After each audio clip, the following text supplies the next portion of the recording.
Hello बच्चों, good evening, good afternoon, good morning. जब भी आप देख रहे हैं तो हमारा चैप्टर 1 चल रहा था और चैप्टर 1 के अंदर हम सारी थ्योरी खत्म कर चुके थे। एक मैंने आपको वादा किया था कि मैं आपको ऑब्जेक्टिव टाइप क्वेश्चन की भी एक वीडियो बना के दे दूंगा, क्योंकि उसके अंदर बहुत कंफ्यूजन है कई बारी बच्चों को। सर ये वाला आंसर होना चाहिए, सर ये नहीं होना चाहिए। तो आओ डिस्कस करते हैं objective type of chapter 1 2025 book के हिसाब से हम कर रहे हैं। 2024 में भी ये क्वेश्चन है, थोड़ा ऊपर नीचे आगे पीछे होंगे और 23 में भी ऑब्वियसली बात होंगे। थोड़ी लैंग्वेज भी चेंज है इस वाले क्वेश्चन की। तो जिस क्वेश्चन में मैं चेंज होगा बता दूंगा। Identify the correct statement expressing relationship between book keeping and accounting. Book keeping और अकाउंटिंग की रिलेशनशिप को एक्सप्रेस करना है। बोथ आर सेम, गलत है, दोनों सेम नहीं होते। Both are different, yes, and not related. भाई रिलेटेड तो होते हैं। तो बेस्ट करेक्ट स्टेटमेंट बतानी है, तो अभी तक तो उसको बेस्ट नहीं लग रही मुझे। Accounting is part of book keeping, उल्टा लिख दिया ये तो। बुक कीपिंग इज लिखना चाहिए था पार्ट ऑफ अकाउंटिंग, तो ये book keeping is part of accounting. तो मैं इसमें से बेस्ट आंसर, ऑब्जेक्टिव टाइप में होता है बेस्ट आंसर। तो सर बी भी तो ठीक है, दोनों अलग है और रिलेटेड भी तो है, नॉट रिलेटेड लिखा है। तो यहां तक ठीक था, दोनों डिफरेंट है एंड नॉट रिलेटेड लिख दिया। तो book keeping is part of accounting. हाँ सर, 90% बच्चे, 95% बच्चे करें, हमने भी किया था। Book keeping is part of accounting. तो सबसे छोटा सर्कल याद होगा बुक कीपिंग का था। विच of the following is not सब फील्ड ऑफ अकाउंटिंग। ये तो क्लियर आंसर है, आपको पता ही है। तो बुक कीपिंग, मैनेजमेंट अकाउंटिंग, इसके अकाउंटिंग, अकाउंटिंग तीनों के आगे अकाउंटिंग आ रहा है, इसके आगे नहीं आ रहा, तो ये सब फील्ड नहीं है। ये आंसर है इसका, तो इसमें तो कोई दिक्कत ही नहीं है आपको। विच of the following is not recorded in the books of account. इनमें से कह रहे किताबों में क्या रिकॉर्ड नहीं होता है। सेल ऑफ गुड्स होता है, पेमेंट ऑफ सैलरी होता है, quality of staff, qualitative aspect record नहीं होगा, ये भी होगा। तो सी आंसर है। Book keeping is concern with recording of financial transaction, answer ठीक है। क्लासिफाइंग, यहां तक तो ठीक है। समराइजिंग नहीं होता उसका पार्ट, इंटरप्रेटिंग नहीं होता, एनालाइजिंग नहीं होता। तो best answer is recording. Sir recording के बाद क्लासिफाई भी तो होता है, तो रिकॉर्डिंग एंड क्लासिफाई वाला दे नहीं रखा हो, तो पता है 4 स्कोप है इसके, आइडेंटिफाई, मेजरमेंट, रिकॉर्डिंग, क्लासिफाइंग। तो best answer as per the options given is this, recording ये आंसर होना चाहिए। वो आप देख लेंगे क्या आंसर है। Which is the last step of accounting as a process of accounting information. Last step, recording नहीं, preparation of financial statement. Communication, yes, communication is the last step. तो कम्युनिकेशन को हम आंसर देते हैं। इससे सेकंड लास्ट ये होता था, एनालाइज करने के बाद, इंटरप्रेट करने के बाद कम्युनिकेट करना होता था, आपको याद है। आइडेंटिफिकेशन, मेजरमेंट, रिकॉर्डिंग, क्लासिफाइंग, ये आपके बुक कीपिंग के scope. Summarising, interpreting and analysing, last communicating. तो सी होना चाहिए आंसर। ये क्या है? Which is the last step of accounting, last step in accounting. दोनों के दोनों सेम ही है। दोनों का आंसर सेम दे रखा है क्या? ये क्लास एक बार चेक कर लेते हैं। 5 और 6 क्या इन्होंने क्वेश्चन को दोनों सेम दे दिया? गलती हो गई शायद बुक वालों से। चलो खैर, दोनों सेम आंसर है क्लास। वो इस बार और पिछली बार वाली बुक में फर्क है थोड़ा सा, दोनों इनसे सेम आगे बढ़ते हैं। सेम क्वेश्चन है क्लास। वो basic function of financial accounting is, basic function कह रहे रिकॉर्डिंग है। यस, रिकॉर्डिंग है, इंटरप्रेट तो नहीं है, एसेस नहीं है। तो बेसिक की अगर बात करी जाए तो पहले ट्रांजेक्शन को रिकॉर्ड करो, तो सबसे बेसिक फंक्शन तो यही है। उसके बाद वाली बातें हैं कि आपने इंटरप्रेट करना है या मैनेजमेंट को असिस्ट करना है। तो basic function is recording. Accounting involves recording of only non financial को तो रिकॉर्ड नहीं कर सकते, ओनली फाइनेंशियल। ये ठीक है, बोथ ए एंड बी। उसमें ए आ गया तो ए आते ही गलत हो गया, क्योंकि ए खुद गलत है, तो इसमें ए आते ही गलत हो गया। Personal transactions of the owner, उससे कोई लेना देना नहीं, हमने बिजनेस ट्रांजैक्शन रिकॉर्ड करनी होती है। तो बी आंसर होना चाहिए इसका। Transaction are posted into ledger account from vouchers, no. Bank statement, no. Journal book, yes. None of the above, तो बी आंसर होना चाहिए journal book. Which of the following is not a business transaction? Purchase of goods for resale, ये business transaction है, yes. Paid salaries, yes है। Paid rent for office, yes है। Purchase LED television for personal use word लिखना रह गया, चलो जो भी है, किताब में मिसप्रिंटिंग हो जाती है। तो 25,000 ये नहीं है बिजनेस ट्रांजैक्शन, ये नहीं आएगी। Which one is the advantage? Advantage कौन सा है? रिप्लेसमेंट ऑफ मेमोरी, यस, पहले ही आंसर हो गया। Shows the present value of the business, नहीं दिखाता ये तो। Accounting does not record price level changes, ये तो ड्रॉबैक है, ये भी लिमिटेशन है। तो इसका आंसर, इन्होंने एडवांटेज पूछा तो ये एडवांटेज है अकाउंटिंग का, yes, A is the answer. Which is the objective of accounting? अगला कह रहा है ऑब्जेक्टिव क्या है? To keep the systematic record, yes. To ascertain the profit, yes. To ascertain the financial position, yes. All of the above, all of the above is the answer.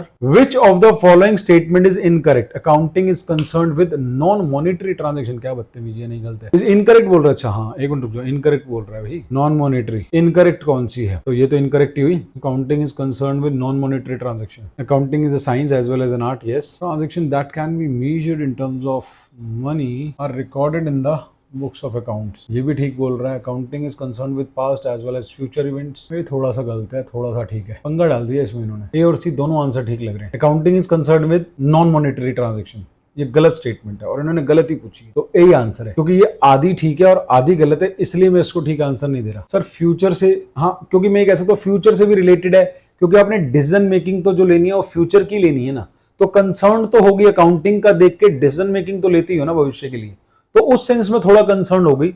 तो अगर इन दोनों में मेरे को एक के लिए जाना है तो I will go with this. तो accounting is concern with non monetary transaction is incorrect statement. एक बार देख लेंगे, थोड़ा कंफ्यूजिंग है, इसका आंसर देख लें बुक ने क्या दिया। 13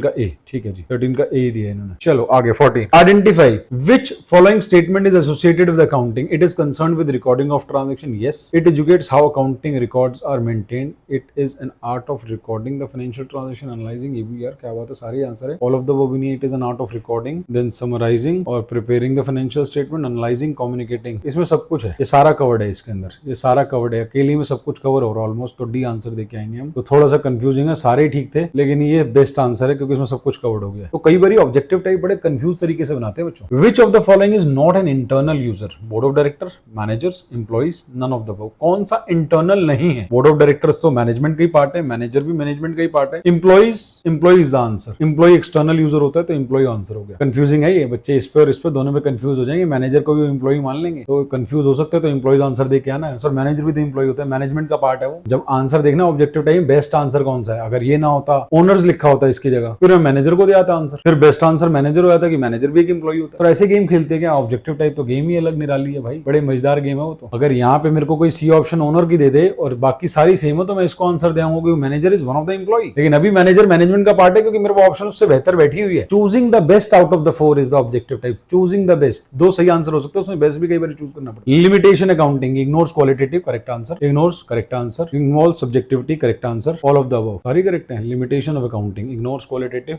ignores price level changes, involve subjectivity, ठीक है जी। ऑल ऑफ द अबव देके आएंगे। लिमिटेशन इसके अंदर। Cost of goods manufactured is determined by, no, yes. Management accounting, no, no. B answer, ये डायरेक्ट क्वेश्चन है, कोई दिक्कत वाला नहीं। Qualitative characteristics of accounting includes reliability, yes. Relevance, yes. Understandability, yes. Comparability, yes. क्या बात है। ट्रू एंड फेयर, यानी वो ट्रू एंड फेयर का नाम अलग कर दिया बस इन्होंने, ठीक है ना। ट्रू एंड फेयर रिलायबिलिटी का ही हो गया। True and fair, reliability, understandability, comparability, none of the above. All of the above देते भाई। सी आंसर देके आएंगे क्योंकि सी के अंदर बी भी कवर है, ये दोनों हो गए। ए भी कवर है, रिलायबिलिटी, रिलेवेंस भी कवर्ड है, तो will give the answer C. C covers all of the above. अगर D all of the above होता तो हम डी आंसर दे आते all of the above. Which of the following is not a qualitative. Reliability, yes. Understandability, yes. Comparability, yes. D, ये answer है। Materiality नहीं होता। Use of common unit as a measurement and common format of reporting promotes. अगर common format दो कंपनियां use कर रही है, कॉमन यूनिट दो कंपनियां यूज कर रही है, तो उससे क्या प्रमोट होगा? कंपैरेबिलिटी। तो कंपैरेबिलिटी शुड बी द आंसर। अगर आप कॉमन फॉर्मेट यूज करो रिपोर्टिंग के लिए तो आप कंपैरेबिलिटी को प्रमोट कर रहे हो। Which qualitative characteristics of accounting information is reflected when accounting information is clearly. जब आप क्लियरली प्रेजेंट करते हो तो आपकी अंडरस्टैंडेबिलिटी बढ़ती है। तो इसका आंसर होना चाहिए अंडरस्टैंडेबिलिटी। एक बार दोनों के आंसर चेक करते हैं। 20th का आंसर ए होना चाहिए, 20th ए, और इसका आंसर होना चाहिए डी। डी। तो क्लास मैंने आपको ऑब्जेक्टिव टाइप आज करा दिए। होप आपको मजा आ गया होगा ऑब्जेक्टिव टाइप करके और आपको लगा होगा सर कई बार कंफ्यूजिंग भी होता है। यस कंफ्यूजिंग होते हैं, तो आपको choosing the best out of the 4 करना होता है। इसके अंदर भी कहीं कंफ्यूजिंग है,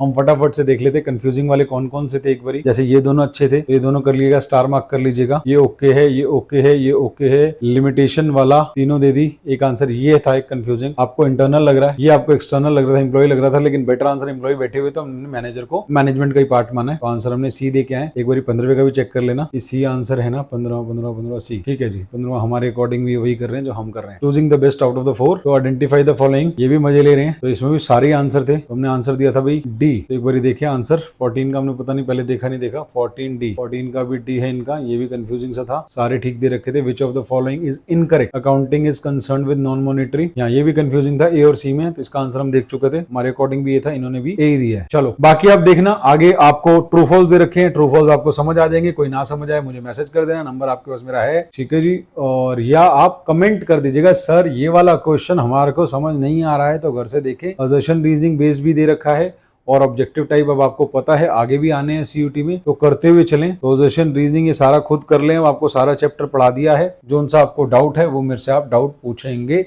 होप आपको चैप्टर पढ़ने में बहुत मजा आ गया है, ठीक है जी। अगर आपको वीडियो अच्छी लग रही हो तो फटाफट से चैनल को सब्सक्राइब कर दें, वीडियो को लाइक कर दें और एक तगड़ी सी कमेंट कर दें, ठीक है जी। और ये ही नहीं कि ऑब्जेक्टिव टाइप सीधी वीडियो देख ली, पुराना पढ़ा ही नहीं था, पहले पुराना पढ़ तो लो, तभी तो ऑब्जेक्टिव टाइप समझ आएगा। तो फ्रेंड्स को जरा फटाफट से वीडियो भेज दें कि भाई ये ले ऑब्जेक्टिव टाइप कर ले। Bye bye.